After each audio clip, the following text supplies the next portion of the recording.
Hello everyone and welcome our this video of political science most important PYQ plus MCQ।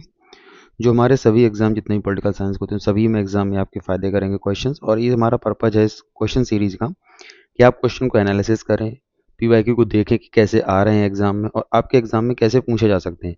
हो सकता है difficult हो, moderate हो, low level के भी हों, बट क्वेश्चन आपको बहुत ही चारों तरफ की कह सकते हैं क्वेश्चन की बाइंडिंग दिखाने का प्रयास करते हैं कि आप मान लीजिए क्वेश्चन आपने कोई सॉल्व किया, हो सकता है आपको वो क्वेश्चन किसी अन्य एग्जाम में देखने को मिले पर आप उसको क्वेश्चन को सॉल्व कर सकें। तो ये हमारा पर्पज रहता है वीडियोस का। और इससे पहले जो हमारे PYQ सेशन हुए उसमें आप देख सकते हैं क्वेश्चन मुश्किल ही हो कोई रिपीट करते हैं, बट अगर रिपीट हुआ तो उन्हें बताया भी है कहाँ कहाँ रिपीट होते हैं क्वेश्चंस। और कॉन्सेप्ट समझना है कि एलिमिनेट भी कैसे करना है ये भी आपको समझना है। तो हम लोग स्टार्ट करते हैं आज का सेशन।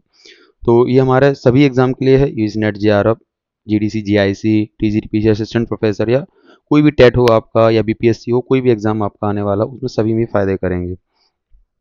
अगर आप फर्स्ट टाइम विजिट कर रहे हैं चैनल पे तो सब्सक्राइब कर लें, जिससे आपको लेटेस्ट इन्फॉर्मेशन और ऐसी ही वीडियो आपको मिलती रहेंगी।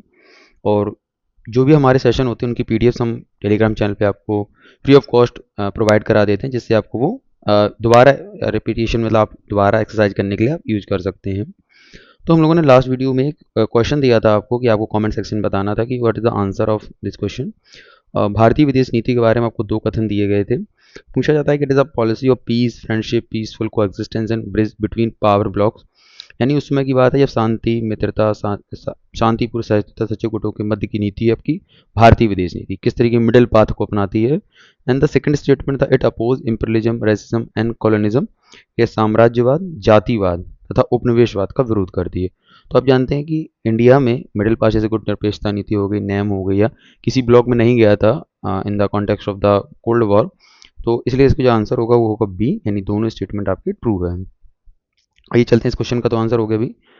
हम लोग देखते हैं अपने क्वेश्चन से स्टार्ट करते हैं। और आप क्वेश्चन का आंसर आपने क्या रफ पेज में आप देते जाइए या कमेंट सेक्शन में देते जाइए, तो पता चलेगा आपके कितने सही क्वेश्चन होते जा रहे हैं।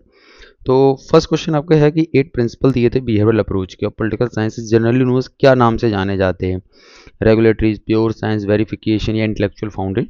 तो दिए गए थे, आपको पता है कि व्यवहारवादी वाले स्टार्ट हुआ था डेविड ईस्टन के सवाल से, ठीक है। डेविड ईस्टन इसकी रखी नहीं, बट अगर देखा जाए तो इससे पहले भी थे चार्ल्स मेरियम, ठीक है। New aspects of politics book लिखी। और बेसिकली व्यवहारवादी दृष्टिकोण का मतलब ये होता है कि हर चीज़ को एक साइंस के रूप में ढालने का प्रयास करना। जैसे इसमें बिहेवियरल साइंस का एक सीधा मतलब होता है आप चीज़ को मेजर कर सकते हैं, ठीक है, एक प्रकार से ये लाने का प्रयास किया जा रहा था। तो जो इसका आंसर है वो इंटेलेक्चुअल फाउंडेशन है, ठीक है। कुछ थिंकर्स आपको इस व्यवहारवाद से भी याद रखने हैं। और कब आया, लगभग सेकंड वर्ल्ड वॉर के बाद स्टार्ट हो गई थी चीज़ें धीरे धीरे करके। और जो चार्ल्स मेरियन ने बुक लिखी है न्यू एस्पेक्ट्स ऑफ पॉलिटिक्स, आपके एग्जाम में पूछी जा सकती है, जरूर आप अगर आपको नहीं पता तो नोट्स कर लीजिएगा, ठीक है। डेविड ईस्टन ने जो दिया है वो सिस्टम थ्योरी भी दी है, आपको याद रखना। हम लोगों ने कई क्वेश्चन किए डेविड ईस्टन पर, आप पिछली वीडियो में जाके देख सकते हैं। डेविड ईस्टन से क्वेश्चन आता है, इजी भी हो सकता है, मॉडरेट भी हो सकता है और हाई लेवल का भी हो सकता है। डिपेंड करता है कि उस क्वेश्चन को कितना फ्रेमिंग अच्छे से किया गया। जैसे मान लेते हैं ये था, अब आपको लग सकता है कि मैंने रेगुलेटरीज भी पढ़ा था, वेरी प्योर साइंस भी पढ़ा, वेरिफिकेशन भी पढ़ा, हो सकते हैं। बट पूछ रहा है कि क्या पूछ रहा है, 8 प्रिंसिपल दिए हैं, उसको हम लोग जानते हैं किस नाम से, तो हम लोग से जानते हैं इंटेलेक्चुअल फाउंडेशन के नाम से। तो हम लोग डेविड ईस्टन समझते हैं जो प्रतिपादित किया था उन्होंने बिहेवियरल अप्रोच में 8 सिद्धांत, जिन्हें हम लोग कहते हैं इंटेलेक्चुअल फाउंडेशन। तो आपको क्वेश्चन अगली बार कैसे कैसे फ्रेमिंग हो सकती है कि इंटेलेक्चुअल्स किसने दिए, तो intellectual foundation this is the David Easton, ठीक है। और ये इंग्लिश वर्जन हमारे दोनों मतलब बाइलिंगुअल चलेगा, मैं एक लैंग्वेज में आपको समझा दूंगा, बाद बाकी आप पढ़ सकते हैं इंटेलेक्चुअल फाउंडेशन टू। ये 8 सिद्धांत व्यवहारवादी क्रांति के मुख्य स्तंभ हैं, जिन्होंने राजनीति विज्ञान के अध्ययन को पारंपरिक संस्थागत यानी इंस्टीट्यूशनल या कह सकते हैं ट्रेडिशनल अप्रोच से हटकर व्यक्तियों समूह के व्यवहार, ठीक है, बिहेवियर मैंने बताया, डेविड ईस्टन ने इंटेलेक्चुअल फाउंडेशन स्टोन का नाम दिया। फिर 1969 में कुछ बदलाव होते हैं, ये मतलब कह सकते हैं क्रिटिसिज्म झेलने को मिला कि इन लोगों ने कुछ ऐसा नहीं दिया जिससे समाज को बहुत कुछ मिले। फिर आता है आपका उत्तर व्यवहारवाद, ठीक है। उत्तर व्यवहार एंटी नहीं है व्यवहारवाद का, बट उसमें थोड़ा सा सुधार करके चीजें आई हैं, ठीक है। अब ये जान लीजिए कि 8 कौन कौन से पॉइंट हैं। अगला क्वेश्चन आपका, अब मैं इस बात को नहीं कर सकता, बट हाँ इतना पता है कि अगर ये क्वेश्चन बना, और ये क्वेश्चन बनते हैं, आप PYQ उठा के देखेंगे नेट, JRF में या अदर एग्जाम में भी, तो ये पूछता है कि इसमें से कौन सा नहीं होगा या कौन कौन से हैं। जैसे कि 1 2 3 दे देगा लाइन में और आपसे पूछेगा ये कौन कौन से हैं। तो आप बात कर लीजिए regulatories, verification, techniques, quantification, values, व्यवसायीकरण एंड सिस्टमाइजेशन, जैसे प्योर साइंस एंड एकीकरण। आप समझते हैं, थोड़ा समझ लेते हैं इस क्वेश्चन को। क्वेश्चन करने का मतलब क्या होगा, चारों तरफ को देख के चलना है। रेगुलेटरीज क्या होंगी, देखिए बिहेवियरल साइंस है तो रेगुलेशन, साइंस में क्या चीज़ थी, मतलब फिक्स फिक्स चल देगी। यानी राजनीतिक विज्ञान कुछ ऐसी प्रवृत्तियां होती हैं, यानी कि ऐसी कुछ टाइप्स हैं जो बार बार होती रहती हैं कंसिस्टेंट में, जिनके आधार पर जनरलाइज किया जाता है हर चीज़ को। सत्यापन क्या करना है, एकत्रित किया गया डेटा, यानी हमने कोई सर्वे किया और एम्पिरिकल करके उसे सत्यापित कर दिया कि ऐसा व्यक्ति सोचते हैं। एक तो ये तो रेगुलेटरीज कैसे याद करनी, मल्टीपल वो चीज़ होती रहती है। वेरिफिकेशन यानी कि उसको हमने डेटा के थ्रू वेरीफाइड कर दिया कि जैसे फॉर एग्जांपल ए है कोई चीज़ बी के बराबर, तो हाँ डेटा हमने लिया बहुत सारा और सब लोगों ने कहा ए के बराबर भी है, तो दैट्स इट। पर टेक्निक्स आती है आपकी डेटा प्राप्त करने, उसकी व्याख्या करने के लिए वैज्ञानिक और सांख्यिकी तकनीकों का प्रयोग अनिवार्य करती है। मतलब बेसिकली साइंस में जो हम लोग यूज करते थे ना, देखिए होता क्या, ह्यूमन साइंस को समझने के लिए उन्होंने प्रयास तो किए, चीज़ें कुछ गड़बड़ भी हुई, उन्होंने क्या प्राप्त किया, डेटा प्राप्त किया, उनकी व्याख्या कर दी वैज्ञानिक और स्टेटिस्टिकल पे कि हाँ ये ठीक है, क्वांटिफाई किया, मतलब जो चीज़ों को जैसे क्या कहते हैं, डेटा को क्या बनाया, एक माप में लाए कि जैसे 0 1 2 3 इस तरीके से। वैल्यूज़ क्या थी, वैल्यूज़, यहाँ वैल्यूज मतलब फ्री ऑफ वैल्यू, मतलब कोई वैल्यू नहीं होनी चाहिए। व्यवहारवादी मूल्य मुक्त पर ध्यान देते हैं, मतलब जैसे ट्रेडिशनल में क्या था, हम लोग वैल्यूज़ की बात करते हैं, पर यहाँ वैल्यूज़ में नहीं आया, ठीक है। उसके साथ में सिस्टमाइजेशन क्या, शोध व्यवस्थित और सिद्धांत उन्मुख होना चाहिए, ठीक है, मतलब एक प्रोसेस से गुजरना चाहिए, ठीक। सिद्धांत और शोध के बीच गहरा संबंध होना चाहिए, जो हम थ्योरी बिल्ड कर रहे हैं उसका रिसर्च के जो अलाइनमेंट होते हैं उसके साथ बिल्कुल तालमेल होना चाहिए चीज़ों का। प्योर साइंस बनाने का प्रयास किया, यानी राजनीति विज्ञान को एक शुद्ध विज्ञान बनाने के लिए विकसित किया जो व्यवहारिक समस्याओं के समाधान में सहायक हो सके। और इंटीग्रेशन करना, यानी राजनीति विज्ञान को अन्य सामाजिक जैसे मनोवैज्ञानिक समाज साथ एकीकृत करना, इसे कहते हैं इंटरडिसिप्लिनरी अप्रोच। मतलब एक साइंस हमारा है ये पॉलिटिकल साइंस, इस मनोविज्ञान के साथ में कुछ ऐसी चीज़ें मैच कर रही हैं तो उसको लेके आना। तो हम लोग एक बार याद करेंगे, regulatory, verification, techniques, quantification, value, systemisation, pure and integration, ठीक है। इसको एक नोट कर लीजिएगा एक पेपर में, तो आप इसे याद कर लीजिएगा। मेनली तो इतने तो आपको जितने मैंने टिक किए हैं ये आपको अच्छे से याद होने चाहिए, ठीक है। अगला क्वेश्चन आपके सामने, आपको क्वेश्चन लगा आप बताइएगा फीडबैक में कि आपको और कितना मतलब डीप में चाहिए, थोड़ा एक्सप्लेनेशन को बढ़ा भी देंगे, या किसी टॉपिक पर आपको वीडियो चाहिए तो आप कमेंट सेक्शन में बताइएगा, उस टॉपिक को वीडियो लाने का प्रयास किया जाएगा। Herbert Simon is best known for is concept and decision making theory. हम लोग पब्लिक एडमिनिस्ट्रेशन हर्बर्ट साइमन को पढ़ते हैं। अब उनका पूछा गया डिसीजन मेकिंग थ्योरी में वो किस कॉन्सेप्ट के लिए जाने जाते हैं, तो हम लोग जानते हैं साइंटिफिक मैनेजमेंट में अधिकतर आपने सुना होगा F.W. टेलर का नाम, ठीक है। और ब्यूरोक्रेटिक मैनेजमेंट में अधिकतर कहते हैं ब्यूरोक्रेटिक वाले की थ्योरी देखें तो हम लोग मैक्स वेबर वगैरह को पढ़ने लगते हैं। फिर बाउंड्री रिलेशनलिटी हो गया, ह्यूमन रिलेशन हम लोग पढ़ते हैं। मैं बाउंड्री रिलेशन बता देता हूँ, इसका जो आंसर है वो बाउंड्री रिलेशनलिटी है। उसके साथ हम लोग देखते हैं इसके आगे के ऑप्शन में क्या क्या रहेगा। तो नोबेल प्राइज विजेता रहे हैं 1978 में हर्बर्टा साइमन ने डिसीजन मेकिंग में क्रांतिकारी बदलाव के कैसे। बाउंडेड रेशनैलिटी की बात करते हैं, यानी कि वो सीमित तार्किकता की बात करते हैं। साइमन ने आर्थिक मानव यानी इकोनॉमिक मैन मॉडल को चुनौती दी, ठीक है। इकोनॉमिक मैन था, उसको चुनौती दे क्या कहा, जो मानता है कि मनुष्य पूरी तरह से तर्कसंगत होते हैं, ऐसा उन्होंने माना। तर्क दिया कि मानवीय तार्किकता, सीमित जानकारी, मानसिक सीमा और समय की कमी कारण सीमित होते हैं, यानी कि ऐसा नहीं होता कि हमारे पास बहुत सारे ऑप्शन होते हैं। तो मतलब कहते हैं कि एक रीजनल बाउंडेड कोशिश की है, सेटिस्फाइंग होनी चाहिए। साइमन ने सुझाव दिया कि इष्टतम यानी सटीक और परफेक्ट समाधान खोजने के बजाय लोग एक सेटिस्फाइंग विकल्प चुनते हैं जो उनकी न्यूनतम आवश्यकताओं को पूरा करने के लिए काफ़ी अच्छा होता है। This is the reason. एक आपको ऑप्शन देते हैं, जैसे मान लेते हैं आपको कुछ एज अचीव करनी थी, या मतलब लेते हैं 10 नंबर अचीव करने थे फॉर एग्जांपल, और लोगों ने क्या सोचा, मतलब इस थ्योरी के हिसाब से कि 10 आपको नहीं मिले तो आपने क्या सोचा, अरे 8 भी जाए चल जाएंगे, 7 भी चल जाएंगे, 7 प्लस भी हो जाएगा। तो इनका मतलब है सेटिस्फाइंग प्रोसेस में आप होगा कि ठीक है पास होगा इस चीज़ को लेकर। निर्णय लेने की प्रक्रिया कैसे होती है, 3 चरण से गुजरती है। इसका आप ऐसे याद रखिएगा, intelligence, design and choice. Intelligent design करते हैं, चॉइस करते हैं, ठीक है। ये इसका शॉर्टकट क्रिया के लिए पूछा जाता है। हर्बर्ट साइमन ने निर्णय लेने को 3 चरण बताए, कैसे कैसे व्यक्ति लेता है। तो पहले करता है इंटेलिजेंस, सूचना एकत्रित करेगा। डिजाइन का मतलब होता है विकल्प चुना जाएगा उसमें से, यानी कि ये थे मतलब एक काम करने के लिए 4 विकल्प थे आपके सामने, तो आपने कुछ इसमें से एक चुना, तो लास्ट में तो हम चूज करते ही हैं वैसे। तो आपसे क्वेश्चन कैसे कैसे बन सकता है, तो first is the bounded rationality concept given by Herbert Simon, and that the optimal model अपनाते हैं, यानी सेटिस्फाइंग प्रोसेस के साथ में, and decision making process in the 3 steps, intelligent, design and choice, ठीक है। तो आपके सामने मैंने क्वेश्चन दिखाया, ये उसमें आपको पता चला हाँ ये चीज़ें हमारे सामने हो सकती हैं और हमने उसको किया, ठीक है। अब बाउंडेड रेशनलिटी की बात करते हैं तो हर्बर्ट साइमन हो जाते हैं, ठीक है। इसमें से एडमिनिस्ट्रेटिव बिहेवियर, इनकी बुक का नाम याद रखिएगा, specially in the UGC NET section books आपसे पूछी जा रही हैं तो आप जरूर एडमिनिस्ट्रेटिव बिहेवियर तो यार मतलब लिख लीजिए कहीं पे। F.W. टेलर को हम लोग जानते हैं, rule of thumb to science, principle of scientific management दिया। इनका रीज़न था कि इस तरीके से चीज़ें क्रिएट करना कि वो एक बहुत अच्छा उत्पादन, जैसे मतलब एक मेंटल रेवोल्यूशन का कॉन्सेप्ट दिया था कि व्यक्ति को, जैसे मान लेते हैं कोई वर्कर है, वर्कर को भी इतना फायदा हो, आपको भी फायदा होता रहे, तो उन्होंने एक व्यक्ति को मतलब कंट्रोल करने के लिए 8 यानी कि 4 और 4 उसके ऊपर व्यक्ति रखे। ठीक है। मैक्स वेबर का हम लोग जानते हैं हायरार्कियन रूल्स, और इनकी बुक है the theory of social and economic organisation, important है, आपसे पूछी जाएगी तो आप जरूर याद रखिएगा।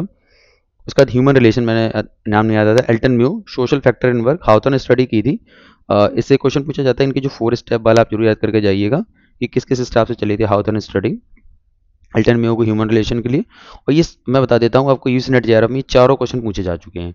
एंड जीआईसी में भी ये पूछा गया है कि साइंटिफिक मैनेजमेंट किसने दिया, ब्यूरोक्रेटिक, ह्यूमन रिलेशन, किसने डायरेक्टली पूछा कोट करके। दैट्स नॉट बहुत इजी क्वेश्चन था, बट अगर आपने नहीं पढ़ा है, हो सकता है इनमें से कोई नहीं कर दे। अगर आप यूपीएससी का एग्जाम देने जा रहे हैं तो उसमें तो 2 ऑप्शन आ जाते, एक से अधिक और एक भी नहीं। तो थोड़ा सा अच्छे से तैयार करके जाइएगा। इसकी पीडीएफ आपको टेलीग्राम पे मिल जाएगी, तो आप टेलीग्राम पे ज्वाइन हो जाए तो मैं आपको पीडीएफ अवेल करा दूंगा इसकी। ठीक है।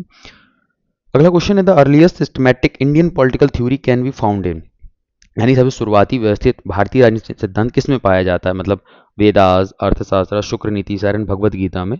तो वेदास हम लोग पढ़ते हैं, उसका अर्थात तो अगर आप बेसिकली देखेंगे इसमें क्वेश्चन में मानते हैं कि मतलब हम political theory, Indian political theory किस में सबसे ज़्यादा सिस्टमेटिक पाई जाती है, तो आपका अर्थशास्त्र है। ठीक है। कौटिल्य के द्वारा लिखा हुआ, आइए समझते हैं इसको। कौटिल्य का अर्थशास्त्र लगभग 4th सेंचुरी बीसी में भारतीय जनता का सबसे प्रारंभिक और व्यवस्थित ग्रंथ माना जाता है। ठीक है। इसमें राज्य शासन, प्रशासन, कूटनीति, कर प्रणाली, न्याय और सुरक्षा जैसे विषयों का सामाजिक और व्यवहारिक विश्लेषण किया गया। कौटिल्य ने एक सामाजिक समझौते की बात की, आप जानते होंगे, मत्स्य न्याय से बचे, मतलब एक प्रकार से सब जगह मतलब रख देता, एक प्रकार सामाजिक समझौता कर लिया तो एक राजा हो गया। ठीक है। और 7 अंग बताए, सप्तांग अंग की थ्योरी आप याद रखना है। ठीक है। साम दाम दंड भेद याद रखना है, पूछा जाता है कि आपसे कौन कौन से थे। ठीक है। वेद का क्या था, इसमें ऑप्शन हम लोग देखते हैं तो वेद क्या है, धार्मिक और दार्शनिक विचार रहे हैं। ठीक है। राजनीतिक सिद्धांत व्यवस्थित रूप में भी नहीं थे। शुक्र नीति शार क्या है, बाद का नीति ग्रंथ अर्थशास्त्र से पहले नहीं था ये। और भगवत गीता की बात करें तो कर्म और दर्शन पर केंद्रित है, ये राजनीतिक सिद्धांत का ग्रंथ नहीं है। तो बेसिकली तीनों ऑप्शन नहीं है, बट आपको मेनली क्या याद रखना है, आपको अच्छे से अगर मैं कहूँ आपको पढ़ना है तो अर्थशास्त्र जितनी रिलेटेड चीजें कौटिल्य की। ठीक है। ऐसे बना के माइंड मैप टैब में सारी चीजें नोट कर लीजिएगा। ठीक है। तो क्वेश्चन कहीं से भी आए आप उसको कर सकते हैं, यस करा। ठीक है। इंग्लिश वर्जन में अब ये क्वेश्चन बहुत मुझे मतलब मैंने जब बनाया था इस क्वेश्चन को लेकर, तो in which year was the constitution of China adopted. हम लोग सबकी बात करते हैं, पर चाइना की कभी इससे सोचा नहीं, 1949 में हो गया, उसके बाद हम लोग 1954 में की पंचशील समझौता, सब कुछ पढ़ रहे हैं। इस क्वेश्चन को लाने का मतलब ये था कि आपको पता चले कि क्या क्या चीज़ें हुई। इसका जो आंसर है वो 1982 है, आप अच्छे से याद कर लीजिएगा।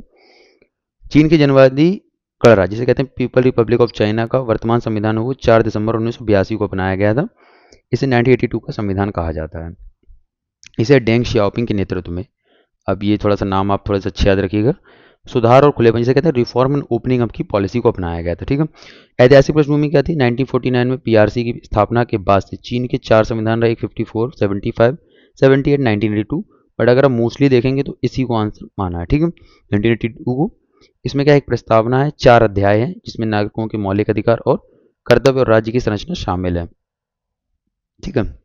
संशोधन भी हुए। तो बेसिकली अगर हम बात करें तो क्वेश्चन आपसे यही पूछा जा सकता है कि चीन का संविधान कब हुआ, डेंग शाओपिंग के नेतृत्व में था उस समय, या फिर ऐसा पूछा जाएगा 1982 में किस संविधान को मतलब ऐसा किया गया। तो आप थोड़ा सा इस तरीके से नोट कर लीजिएगा, स्पेशली कि चीन का संविधान और 1982। ठीक है। अगला है the level of the federal judiciary in the USR. तो हम लोग बात कर रहे हैं कि अमेरिका में फेडरल न्यायपालिका के स्तर क्या कौन कौन से हैं, 2 हैं, 3 हैं, 4 हैं, 5 हैं। तो आपको बता दूं कि फेडरल न्यायपालिका जिसे हम लोग कहते हैं उसके 3 स्तर हैं। ठीक है। आइए समझते हैं किस प्रकार से। तो संयुक्त राज्य अमेरिका की संघीय न्यायपालिका के 3 मुख्य स्तर में बांटा गया है। और अधिनियम कौन सा, 1789 के न्यायपालिका अधिनियम के द्वारा। तो पहला है US district courts, US court of appeals and US supreme court. तो यूएस डिस्ट्रिक्ट कोर्ट क्या है, ये सबसे निचला स्तर है। 94 संघीय न्यायिक जिले हैं जो अधिकांश संघीय मामले शुरू होते हैं। ये दीवानी आपराधिक दोनों तरह के मामलों की सुनवाई करते हैं। जैसे जिला जज अपने आप, जैसे जिला कोर्ट्स होती है ना, मतलब इन द इंडिया कॉन्टेक्स्ट की बात करें तो वैसे ही वहाँ पे यूएस डिस्ट्रिक्ट कोर्ट्स हैं। एक है कोर्ट्स ऑफ अपील, ये मध्य स्तर का, अमेरिका में 13 सर्किट है, इन्हें सर्किट कहा जाता है वहाँ के नाम के हिसाब से। और ये अदालत में मुकदमा नहीं चलाती, इसके बजाय वे जिला न्यायालयों के फैसलों की अपील की समीक्षा करती है, यानी कि जैसे हम लोग कहते हैं ना कि अगर वहाँ नहीं हुआ तो हम लोग हाई कोर्ट चले जाएंगे, सुप्रीम कोर्ट चले जाएंगे, इस तरीके से सीरियस बनता है। एंड यूएस सुप्रीम कोर्ट या देश की सर्वोच्च अदालत है अमेरिका की, इसमें 9 न्यायाधीश होते हैं, ठीक है। और यह मुख्य रूप से उन अपीलों पर सुनवाई करता है जिनमें महत्वपूर्ण संवैधानिक या संघीय कानून के मुद्दे शामिल होते हैं। तो अगर आप इससे कहेंगे क्या क्या याद करना है, तो एक तो आप पूछ सकते हैं जुडिशरी एक्ट कौन सा है, ठीक है। उसके बाद ये टेबल आप बना लीजिएगा। टॉप देखिए 3 है इन द यूएस में, supreme court, court of appeals and district courts. Supreme court, court of appeals and district court, आपसे पूछा जाएगा अंतिम अधिकार किसके पास है, सुप्रीम कोर्ट के पास। रिव्यू अपील्स कहाँ होती हैं, in the court of appeals में। एंड द ओरिजिनल जुडिशियल मूल क्षेत्राधिकार डिस्ट्रिक्ट कोर्ट से निकलता है। तो आपका क्वेश्चन से सॉल्व हो जाएगा।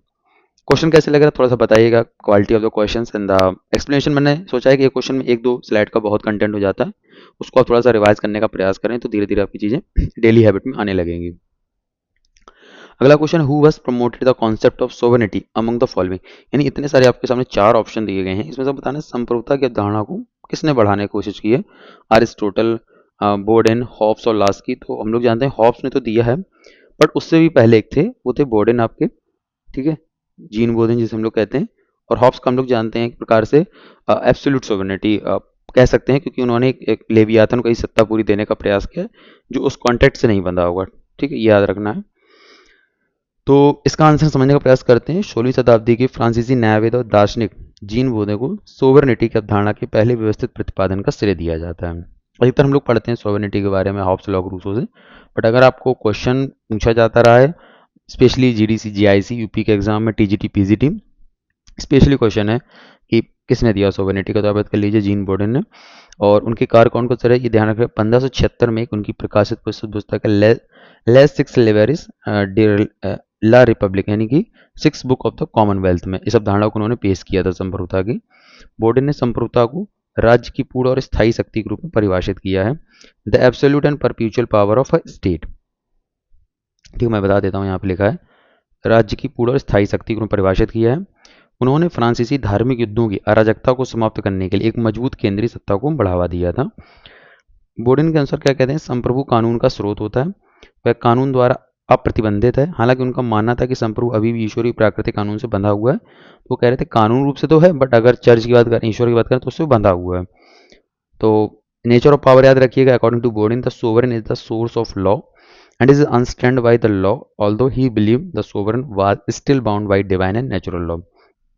तो अब आपको क्वेश्चन से क्या क्या याद रखना है, बेसिकली संप्रभुता की अवधारणा बोर्डे ने भी दी, हॉब्स ने भी दी है। अरस्तु का हम लोग जानते हैं थोड़ा सा अलग रहा है कॉन्टेक्स्ट में, तो उससे रिलेटेड नहीं है। और ग्रामर ऑफ पॉलिटिक्स हैरोल्ड जेलास्की हम लोग जानते हैं। तो बेसिकली अगर हम इस क्वेश्चन की बात करें तो बोर्डे ने आपको अच्छे से याद रखना है। इस क्वेश्चन लाने का मतलब था एक बुक आपको याद होनी चाहिए, 6 बुक ऑफ द कॉमनवेल्थ। उसके साथ में कॉन्टेक्स्ट क्या है, संप्रभुता का।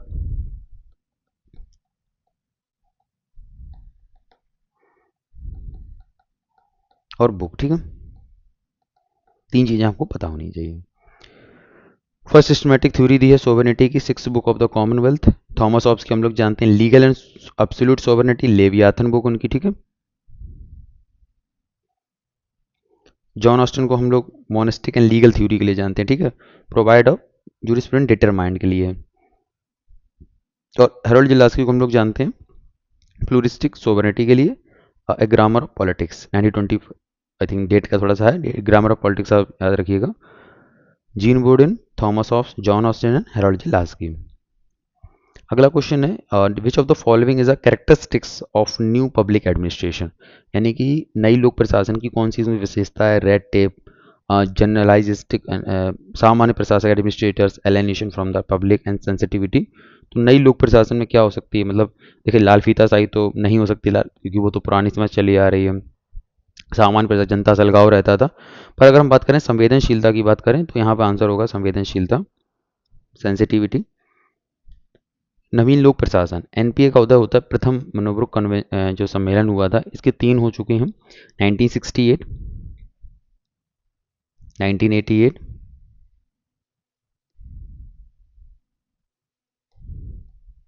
एंड 2008। और इन्होंने क्या किया, जो पुरानी हमारी नौकरशाही थी उसको थोड़ा सा चेंज करने की बात की है। जोर देता है कि प्रशासन की जनता की जरूरतों, स्पेशली विशेष रूप से वंचित वर्गों के प्रति संवेदनशील होना चाहिए, ये क्लाइंट ओरिएंटेड होना चाहिए, बेसिकली ये स्पेशली बात करता है इस तरीके से एनपीए। और जहाँ प्रशासक सामाजिक समस्याओं के प्रति सहानुभूतिपूर्ण और उत्तरदायी होते हैं। ठीक है, जो रेड टेप था आपको पारंपरिक नौकरशाही की बुराई के रूप में जाना जाता है। ठीक है, एनपीए से समाप्त करने के लिए आता है। सामान्य प्रशासक एनपीए अक्सर कठोर सामान्यवादी मॉडल बजाय विशेषज्ञता और पेशेवर क्षमता को लाता है, यानी आप उसमें आप स्किल्ड हो उस चीज़ को लेकर। एलिनेशन क्या था, पुराने प्रशासन की बात करें तो एक बीच में गैप बहुत ज़्यादा था। एक कह सकते हैं एक सरकारी मतलब एक अगर एग्जाम्पल एक सरकारी अधिकारी है अगर कोई आपके, और आपके अगर कोई काम कराना तो आपके अंदर बहुत अभी भी है, बट अगर देखा जाए तो करंटली में उस तरीके से प्रयास किया जा रहा है पीपीपी मॉडल, या फिर आप कह सकते हैं थोड़ा सा प्राइवेटाइजेशन करके मिक्स अप्रोच लगा के कि लोगों को सिटीजन चार्टर वगैरह से एक बीच की खाई को दूर किया जा रहा है कि व्यक्ति अपना काम करा सके।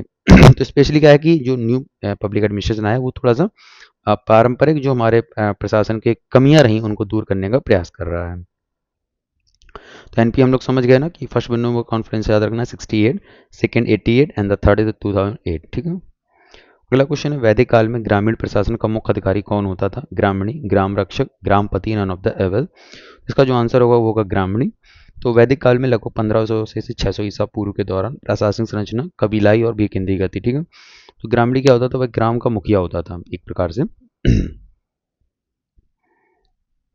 वह ग्राम का मुखिया होता था, एक अत्यधिक सम्मानित अधिकारी होता था। उसे राजा की परिषद के रत्निनों में से एक जाना जाता था। भूमिका क्या थी? वह गांव और राजा के बीच एक कड़ी के रूप में काम करता था कि उसकी प्राथमिक जिम्मेदारियों में स्थानीय व्यवस्था को बनाए रखना, युद्ध के दौरान ग्रामीण मिलिशिया का नेतृत्व करना और ग्रामीण मामलों का प्रबंधन करना। बेसिकली आज का कॉन्टेक्स्ट हो जाएगा, सरपंच भी बन जाते हैं, ग्राम प्रधान भी हो जाते हैं। तो दर्शक ओल्ड मैटर पूछ रहा है तो ग्रामीण याद रखना। अब पदक्रम याद कर लीजिए कि कुल हुआ करता था, फिर ग्राम, परिवार से ग्राम, फिर विश यानी वंश जो भी होगा वहाँ का, फिर जन और कबीला के क्रम में इस तरीके से व्यवस्थित थी। तो ये इंग्लिश वर्जन है, जिसको मतलब एज अ हिंदी में प्रॉब्लम हो तो ग्रामीण याद रखिए, हायरार्की में कुल, ग्राम, विश एंड जन। ठीक है, ये हो जाएगा इसका सीक्वेंसिंग में। जन को जैसे किंग एंड ट्राइबल चीफ हो जाएगा, राजन उसका नाम था। विश में क्लैन लीडर, विश्वपति कहते थे हम लोग। ग्राम में तो ग्रामीण पता ही है, और फैमिली हम लोग क्या कुल कहते थे। मतलब बेसिकली अगर ये पूछा जाए कि the king and the tribal chief कौन होता होगा उस समय का, तो राजन था। और जो विश का मतलब ये जो है ना अ, वंश वाले में, तो इसका क्या हुआ करता था? तो आपका विशपति, and that is the village head में ग्रामीणी था, और हेड ऑफ फैमिली आपका हो जाएगा कुलप। तो बेसिकली एक बार रिवाइज कर लेंगे तो चीज़ें अगर कभी क्वेश्चन आ जाए तो आप सॉल्व कर सकें। अगला क्वेश्चन है in the context of political science what does the term of normative theory. हम लोग जानते हैं कि अभी हम लोगों ने एक बिहेवियरल का क्वेश्चन किया था, मैंने बताया था कुछ ऐसे नॉर्म्स वगैरह हम लोग मानते हैं कि होना चाहिए ऐसा। तो ये होती नॉर्मेटिव थ्योरी, जो ये कह सकते हैं आइडियलिस्टिक अप्रोच भी हो सकती है और यूटोपियन थोड़ी हो सकती है, क्योंकि हो सकता है कि वो हो असलियत में, बट व्यवहारिकल क्या कहता है ये चीज़ें नहीं मानता है। उसका स्टैटिक्स पे बात करता है, चीज़ें सिद्ध की जा सकती हैं उन पे बात करता है। तो इस क्वेश्चन का है कि क्या होगा normative theory.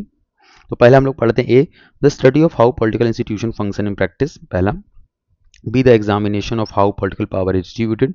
C the exploration of what ought to be rather than what is political system. System में जो है उसकी बजाय क्या होना, इसकी खोज एंड राजनीति को प्राप्त करने वाले आर्थिक कारकों का विश्लेषण करना। इसका जो आंसर होगा सी। अब इसका रीज़न क्या है कि देखिए हो सकता है आपको लग रहे हो बहुत सारे, क्योंकि अगर आपका कॉन्सेप्ट अच्छा है नॉर्मेटिव थ्योरी या किसी भी कॉन्सेप्ट की बात करें तो आपको पता होना चाहिए कि कुछ ऐसे अध्ययन, जैसे अध्ययन करना असल में कैसे काम करती है, कैसे बांटी जाती है, या आर्थिक कारकों का विश्लेषण तो भाई इकोनॉमिक्स में पर्पज में आ जाएगा। तो इसका जो सबसे बेस्ट ऑप्शन होगा सी होगा। नॉर्मेटिव थ्योरी थोड़ा समझने का प्रयास करते हैं हम लोग, इसे कहते हैं आदर्शात्मक सिद्धांत।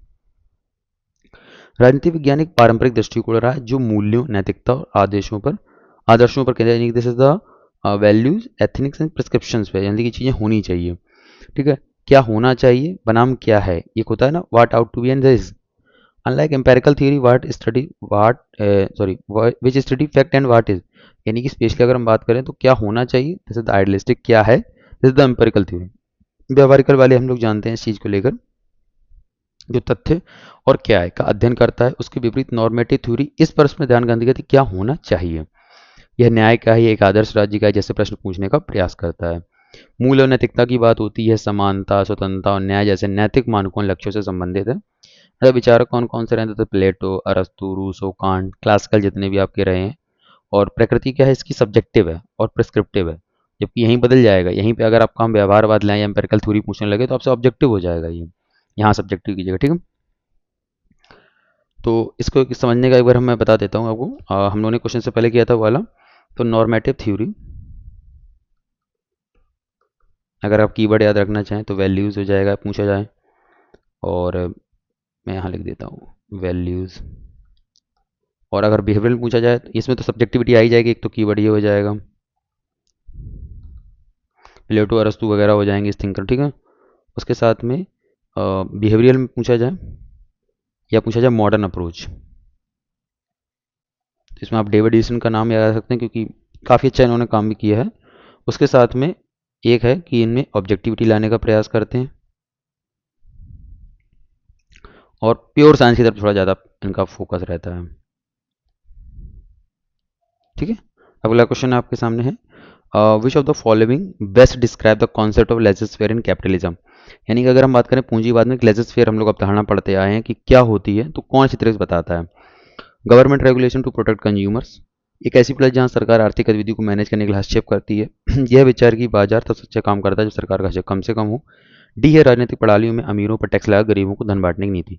अगर आप थोड़ा सा भी गौर करेंगे तो एक ये ऑप्शन, एक ये ऑप्शन, एक ये ऑप्शन, तीनों ऑप्शन आपके जो हम लोग कहते हैं ना negative liberty and positive liberty, या कह सकते हैं क्लासिकल लिबरलिज्म, फिर आया फिर मॉडर्न लिबरलिज्म, थोड़ा बदला है ना, उसकी बात करता है। यानी कि आप कह सकते हैं क्लासिकल लिबरलिज्म की तो परिभाषा हो गई, यानी कि आपके लेजर फेयर की, सी ऑप्शन, ठीक है, कम से कम हस्तक्षेप करे। और ये तीनों कॉन्टेक्स्ट एक ही तरफ जा रहे हैं कि आपका हस्तक्षेप करे।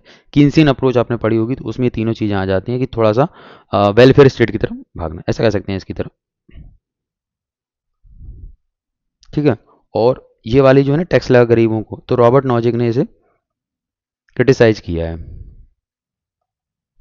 क्योंकि ये क्या होता है कि जैसे मान लेते मैंने मेहनत की और मेरा टैक्स लेके दूसरे जो नहीं मेहनत करा उसको दिया जा रहा है, तो रॉबर्ट ने इसी के लिए कहते हैं कि बहुत ही गलत है ये चीज़।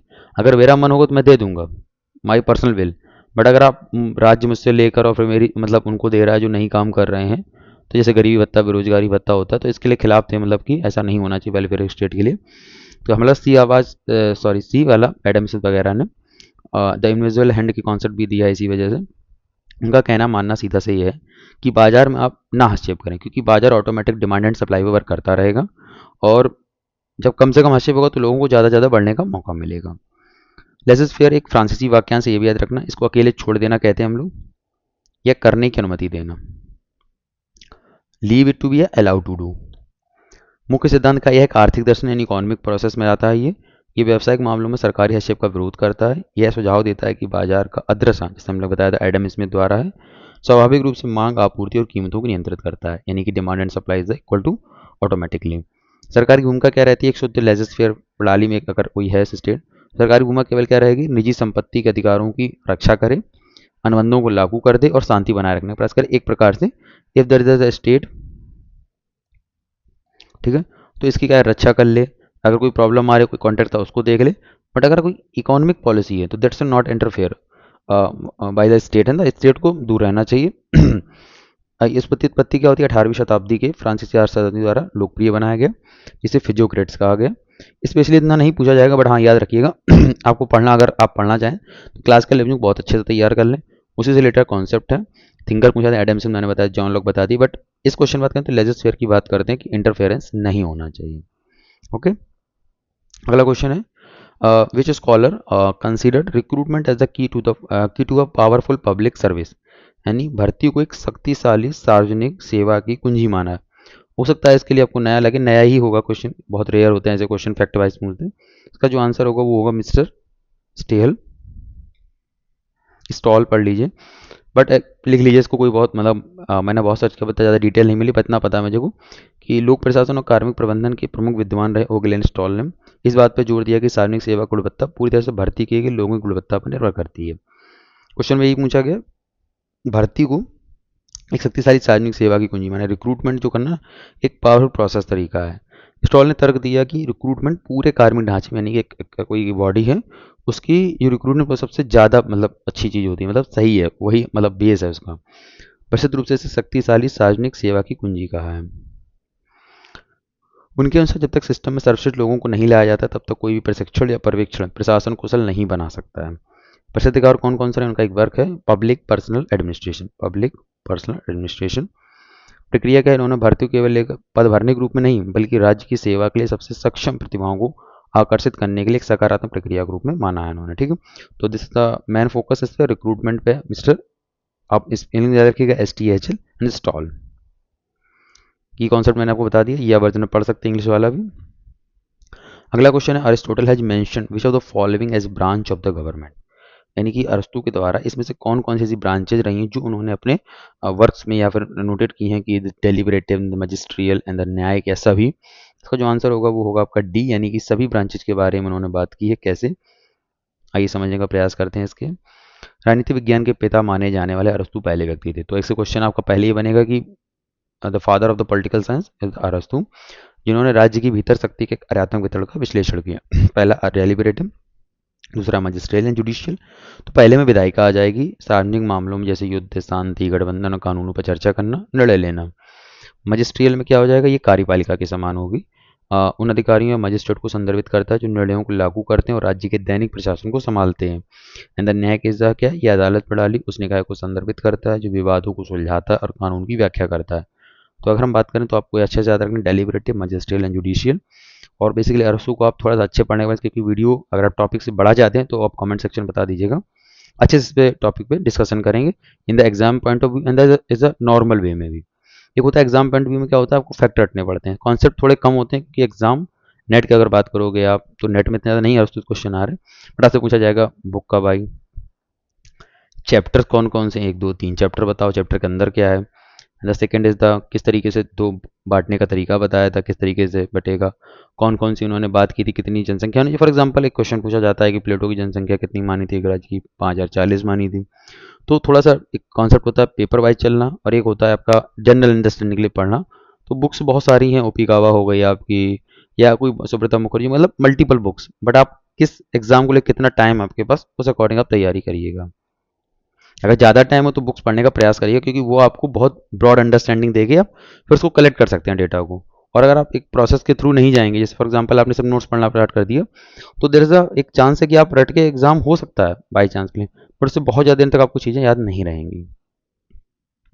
अगला क्वेश्चन है which of the following statements clearly distinguish करते हैं between the communism and the secularism. ये बहुत आता है कि एक सांप्रदायिकता होती है और एक धर्मनिरपेक्षता, क्या अंतर होगा। तो हम लोग ऑप्शन पढ़ते हैं, communism promote tension and division between different religion where secularism treats all religion equally. फिर आता है second, the communism support all religion institutions while secularism does not recognize any religion. Secularization benefit only the follower a particular reason, while communism does not support any particular reason. Both communism secularism similar political approaches, same भी हो सकती हैं। तो आपको बताना है कि क्या होगा सांप्रदायिकता और एक धर्मनिरपेक्षता के बीच में।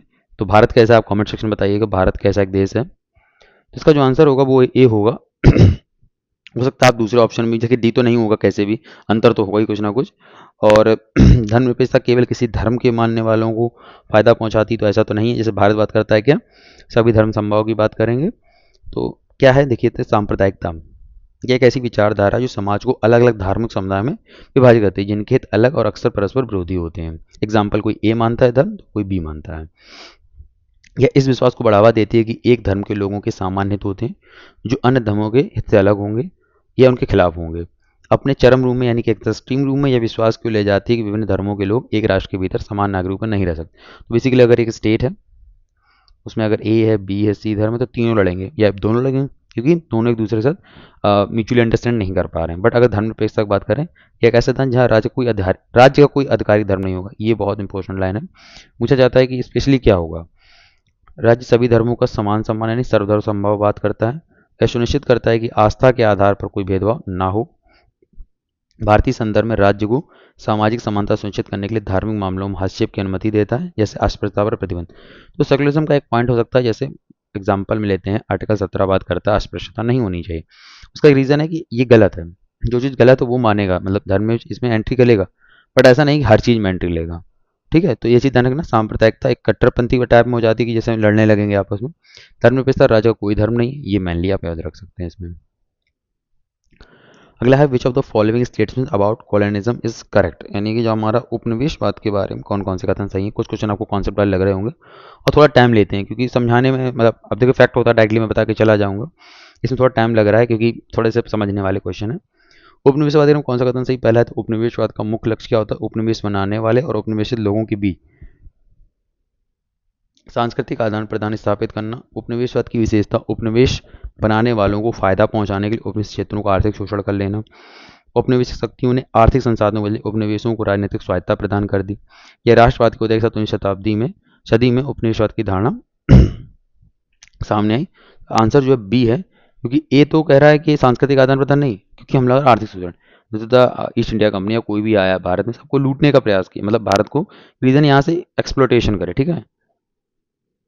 तो उपनिवेश ऐसी प्रथा रही है जहाँ शक्तिशाली देश उपनिवेशक, दूसरे उपनिवेश, यानी कि उपनिवेशक क्या होता है, जो करने आता है उपनिवेश जिसके ऊपर किया जाएगा, ठीक है, वहाँ के लोगों पर अपना नियंत्रण स्थापित करता है। इकोनॉमी कैसे करता है, उपनिवेशवाद का मुख्य उद्देश्य क्या होता है, उपनिवेश से कच्चे माल जैसे मसाले, कपास और खनिज निकालना और उसे उपनिवेशक के अपने देश में बने तैयार माल के बाजार रूप में उपयोग करना। ड्रेन ऑफ वेल्थ की थ्योरी हम लोग जानते हैं, क्वेश्चन पूछा जाता है कि ड्रेन ऑफ वेल्थ की थ्योरी किसने थी, तो दादा भाई नौरोजी ने थी। The poverty and un-British rule in India book लिखी, जो पूछी गई है एग्जाम में, धन की निकासी का सिद्धांत देते हैं, ठीक है। तो बेसिकली अगर इसमें याद एक ही चीज़ याद रखना चाहेंगे, तो उपनिवेश हम लोग पढ़ते रहते हैं, तो बेसिकली एक है कि अधिकतर कंट्रीज का एक्सप्लोटेशन करते हैं इकोनॉमिक बेस पे, ठीक है, ये मेनली इंपॉर्टेंट इस पे रहेगा। अगला क्वेश्चन है, during the total revolution movement given by JP which major ideology did Jayaprakash Narayan in the critique and why, तो मतलब संपूर्ण क्रांति के दौरान ऐसा क्या उन्होंने किस प्रमुख विचारधारा की आलोचना की। Secularism because is founded divides, विभाजन कई लगी, पूंजीवाद क्योंकि सार्वजनिक असमानता को बढ़ावा देता है, समाजवाद क्योंकि उन्हें अपर्याप्त लगा, या साम्राज्यवाद क्योंकि भारतीय जनता के लिए खतरा था। इसका आंसर है बी, यानी कि उन्होंने कैपिटलिज्म को लेकर थोड़ा सा क्रिटिसाइज किया था। तो हम लोग बात करते हैं उनके जो 7 डायमेंशन है जो एग्जाम में आपके रिपीटेडली पूछे जाते हैं, वो आपके हैं सामाजिक क्रांति, आर्थिक, राजनैतिक, सांस्कृतिक, वैचारिक, शैक्षणिक, आध्यात्मिक। तो सोशल रेवोल्यूशन का मतलब ये था उनका, ये 7 आयाम पूछे जाते हैं कि इसका उद्देश्य सामाजिक क्रांति का क्या था, मतलब एक सोसाइटी में चीज़ें खत्म करना, ये हायरार्कियल है, इक्वलिटी पे होना चाहिए समाज, ये बात की थी। एंड द इकोनॉमिक मतलब अर्थव्यवस्था के विकेंद्रीकरण, ग्रामोद्योग को बढ़ावा दिया जाए, धन के समान वितरण को सुनिश्चित करने पर केंद्रित थी। फिर आता है पॉलिटिकल रेवोल्यूशन लाना, यानी दलविहीन लोकतंत्र। स्पेशली क्वेश्चन पूछा जाता है कि मतलब किसने दलविहीन लोकतंत्र की बात की, तो जयपी नारायण ने, जयप्रकाश नारायण ने कही है। सत्ता की विकेंद्रीकरण की बात की, यानी पंचायती राज की बात की, और प्रशासन में भ्रष्टाचार को समाप्त करने के लिए उन्होंने वकालत की। तो पहला हमने देखा सामाजिक क्रांति का मतलब समाज में जो मतलब कह सकते हैं दिक्कतें समस्याएं हैं उनको दूर करना। एक आर्थिक क्रांति मतलब डिसेंट्रलाइजेशन, ग्रामोद्योग बढ़ाना, समान वितरण पे लाने का प्रयास करना। एंड द राजनीतिक में तो आप जानते हैं कि दलहीन लोकतंत्र की उनका स्पेशल है। And the second in the सत्ता का विकेंद्रीकरण होना चाहिए ग्रामों में। एंड द कल्चरल रेवोल्यूशन होना चाहिए, इसका उद्देश्य भारतीय सांस्कृतिक मूल्यों की रक्षा करना और राष्ट्रीय चरित्र एवं अखंडता की भावना को बढ़ावा देना। उसके बाद आइडियोलॉजिकल इंटेलेक्चुअल रेवोल्यूशन होना, यानी it involves our change in the way people think, इस सोचने के तरीके में बदलाव को शामिल करना। एजुकेशन रेवोल्यूशन होना चाहिए, यानी शिक्षा प्रणाली में परिवर्तन होने चाहिए। एंड द स्पिरिचुअल रेवोल्यूशन, ये व्यक्ति के नैतिक और आध्यात्मिक उत्थान के बारे में। जयप्रकाश नारायण का मानना था कि मनुष्य के भीतर आंतरिक परिवर्तन के बिना बाहरी परिवर्तन कह सकते हैं अस्थायी, यानी इंटरनल फर्स्ट होना चाहिए, द सेकेंडरी एक्सटर्नल तो चीज़ें आती रहेंगी जाती रहेंगी, पर इंटरनल अगर आप चेंज हैं तो दैट्स बहुत कुछ है। तो हम लोगों ने याद कर लिया, एक बार आप याद करने का प्रयास करिएगा। Social revolution, economic, political, cultural, ideological, educational and spiritual. अगला क्वेश्चन है आपके, विच of the following committee is not a committee on electoral reform की बात कर रहा है, यानी इसमें से कोई कमेटी है जो नहीं है आपकी related to the electoral reform से। तो देखिए तारकुंडे कमेटी आपकी है, इंद्रजीत है, पर सरकारी कमीशन जो आपकी है स्टेट एंड सेंट्रल, राज्य संबंध से बनी थी, केंद्र और राज्य संबंध पर कमेटी बनी थी। तारकुंडे कमेटी आपकी है जेपी द्वारा नियुक्त की गई थी, जयप्रकाश नारायण चुनाव सुधारों पर एक कमेटी थी। इसने क्या किया, मतदान आयु को 21 से घटाकर 18 करने और 3 सदस्यीय चुनाव का आयोग का करने का सुझाव दिया था। तो first question is the Tarkunde समिति कब बनी और किसके द्वारा गठन किया गया, तो जयप्रकाश नारायण द्वारा गठन किया गया। 74 में बनती है, ठीक है, और एक रिकमेंडेशन दी थी कि 21 से 18 वर्ष कर दी जाए in the voting age, and the 3 सदस्यीय चुनाव आयोग को कर दिया जाए। एक इंद्रजीत गुप्ता कमेटी 1998, चुनाव के राज्य वित्तीय पोषण यानी स्टेट फंडिंग ऑफ इलेक्शंस पर केंद्रित थी ये वाली, और यह भारत में चुनाव सुधार चर्चाओं में एक प्रमुख मील का पत्थर थी। रीजन था इन्होंने बात की स्टेट फंडिंग ऑफ इलेक्शन के लिए। और सरकारी आयोग को हम लोग जानते हैं 1983 में, ये केंद्र राज्य संबंधों की जांच के लिए नियुक्त किया गया था। इसने राज्यपाल की भूमिका के कुछ पहलुओं पर चर्चा की, लेकिन इसका मुख्य उद्देश्य था संघ और राज्यों के बीच संवैधानिक संतुलन। तो ये आपकी कमेटी नहीं है, बाद बाकी 2 कमेटीज आपकी इलेक्शन कमीशन से हैं रिलेटेड। और मेरा मानना है कि अगर कोई एग्जाम अभी आने वाला है तो बहुत रेयर, मतलब रेयरली रह जाता है कि इलेक्शन कमीशन से क्वेश्चन ना पूछा जाए, तो बहुत अच्छे से आप तैयार करके जाइए था। इलेक्शन कमीशन से कमेटीज उनके रिलेटेड है। तारकुंडे सरकारिया, दिनेश गोस्वामी और इंद्रजीत गुप्ता कमेटी। तो 74, 83 Sarkaria and the Dinesh Goswami 1990 electoral reform, the EVM and other, and Indrajit Gupta committee 1998 the state funding of elections. Next question आपका है which one of the following is less important determinants for the electoral behaviour in India. जैसे पहला question में देखा last वाला, तो उसमें जल्दी में निकल गया रीजन, उसमें सिर्फ समझाने वाला था कि आपको फैक्ट याद होना चाहिए, क्या क्या रिकमेंडेशन थी। अब ये क्वेश्चन है कि भारत में चुनावी व्यवहार के लिए कौन सा कम महत्वपूर्ण होगा। अब ये क्वेश्चन थोड़ा सा अलग अलग हो सकते हैं इसमें ओपिनियन, कास्ट भी हो सकता है, किसी को ओपिनियन लगे कि नहीं कास्ट नहीं होता है, कम महत्वपूर्ण है, तो लगेगा किसी को उम्मीदवार की शिक्षा कम होनी चाहिए, धर्म, भाषा, धन, शक्ति। तो अगर करंटली इस क्वेश्चन को एक ब्रॉड पर्सपेक्टिव में देखेंगे तो उम्मीदवार की शिक्षा से लेकर हमको कोई मतलब नहीं है। अब कोई भी चुनाव उठा के देख लीजिए, अगर उम्मीदवार की शिक्षा पे लेके चुनाव हुए जाते, बहुत सारे लोग, मतलब ऐसे लोग नहीं जीतते जो आज डेट में बैठे हैं क्रिमिनल्स वगैरह। तो जाति बहुत ज़्यादा इंपॉर्टेंट, इस पर रजनी कोठारी लिखते भी हैं, मतलब बहुत ज़्यादा उन्होंने इस पे वर्क किया और काफ़ी लोग थिंकर्स करते भी हैं इस पे work. And the money power तो ओनली है, and the religion and language तो बहुत ज़्यादा है, हम लोग स्टेट इलेक्शन देखते हैं ये भी चीज़ है। तो चुनाव व्यवहार क्या हम लोग देखते हैं, एक मतदाता वोट देने का निर्णय कैसे लेगा इसके बारे में होता है। तो जाति का प्रभाव तो बहुत ज़्यादा होता है, देती उसे वोट, मतलब कास्ट बेस पे ही पूरी पॉलिटिक्स चल जाती है अपने भारत के अंदर। रिलीजन एंड लैंग्वेज देखा जाता है कि पहचान के कारक मतदाताओं को एकजुट करने में बड़ी भूमिका निभाते हैं। तो आप क्वेश्चन में कह सकते हैं लोग आर्बिट्री हो सकता है इसका आंसर, बट अब this is the answer for the answer की। तो सब अलग अलग पॉइंट व्यू हो सकते हैं। क्वेश्चन जब फ्रेमिंग अलग तरीके से होगी तो उसका आंसर भी अलग तरीके से हो जाएगा। मनी पावर की तो बहुत ही ज़्यादा होते हैं, रैली विज्ञापन आप देखते हैं करोड़ों रुपए खर्च हो जाते हैं। एंड शिक्षा की हालांकि कानून के अनुसार उम्मीदवारों को अपनी शैक्षिक योग्यता घोषित करना अनिवार्य है, लेकिन आंकड़े पर आप बताते हैं कि मतदाता शायद ही कभी उम्मीदवार की डिग्री को उसकी जाति, पार्टी, स्थानीय प्रभाव से ऊपर प्राथमिकता देते हैं। और कई उच्च शिक्षित उम्मीदवार उन लोगों से हार जाते हैं जिनकी औपचारिक शिक्षा कम रही है। बेसिकली एक नेता का आप ये नहीं कह सकते कि पढ़ा लिखा तो यही जीतेगा। तो इंडिया में थोड़ा सा अपोजिट साइड है, हम लोग जाति पे बात करते हैं, रिलीजन एंड लैंग्वेज पे बात करते हैं, मनी पावर बात करते हैं, बट दैट्स नॉट एजुकेशन। अगला है अमेरिकन पॉलिटिकल साइंस एसोसिएशन की स्थापना कब हुई। इसे कहते हैं हम लोग APSA, आप सभी कह सकते हैं, ठीक है। इसकी स्थापना हुई थी 1903 में। अमेरिकन पॉलिटिकल साइंस एसोसिएशन की स्थापना 1903 में हुई थी, और जो कह सकते हैं एजुकेशन को थोड़ा सा अच्छा करने के लिए, एक स्वतंत्र रूप में स्थापित करने के लिए भी की गई थी। इसकी प्रथम अध्यक्ष याद रखिएगा फ्रैंक जे गुडनाउ ने एसोसिएशन के पहले अध्यक्ष के रूप में कार्यभार संभाला। तो Frank J Goodnow in the first head रहे हैं APSA के, यानी कि अमेरिकन पॉलिटिकल साइंस एसोसिएशन। इसे राजनीति, नीतियों, शासन की हमारी समझ को बेहतर बनाने के लिए अकादमिक विद्वानों और विशेषज्ञों को एक साथ लाने के लिए स्थापित किया गया था। एंड द मुख्य प्रकाशन क्या रहा है, अमेरिकन पॉलिटिकल साइंस रिव्यू, एक आता है review American politics science review, ठीक है। ये आप एक बार जरूर करिएगा सर्च इंटरनेट पे, तो आपके बारे में कुछ आपको मिलेंगी। जो जो जर्नल प्रेस्टीजियस जर्नल है उसमें ये अपने पब्लिश करते हैं। ये ध्यान रखिएगा 1903, अध्यक्ष को थोड़ा सा अच्छा तक ले फ्रैंक जे गुडनाउ, और फुल फॉर्म भी specially bye American political science association. तो मैंने आपको एक क्वेश्चन पे बताता जाता हूँ कि यहाँ से क्वेश्चन बन सकते हैं। Which scholar is known as the father of scientific management. इससे पहले हम लोग आए हुए हैं इस क्वेश्चन को करके हुए, आपको पता होगा। This is the Frederick Winslow Taylor, ठीक है, FW टेलर जिन्हें हम लोग कहते हैं। और इसके साथ एल्टन में हम लोग जानते हैं ह्यूमन रिलेशन थ्योरी से। तो FW टेलर एक मैकेनिकल इंजीनियर जिन्होंने वैज्ञानिक प्रबंधन सिद्धांत का जनक माना जाता है, ठीक है। इनका क्या दृष्टिकोण था समझने का प्रयास करते हैं। उन्होंने कार्य प्रक्रियाओं का जो अध्ययन करने के लिए अंगूठे का नियम, जिसे कहते हैं थंब रूल, ऑफ थंब, पारंपरिक और असत्यापित तरीके को बदलने पर विचार पेश किया।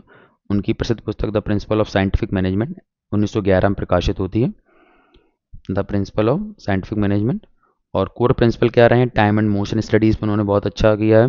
मतलब उन्होंने ये बताया कि जैसे फॉर एग्जांपल क्या होता है, एक कार्य करने का कुशल तरीका क्या हो सकता है, उसका फंक्शनल फोरमैनशिप, जहाँ मैंने बताया था कि 8 होंगे एक व्यक्ति के ऊपर, यहाँ बता देता हूँ। फॉर एग्जांपल एक है ना, तो एक व्यक्ति को सुपरवाइजन करेंगे 4 1 4 1, ठीक है।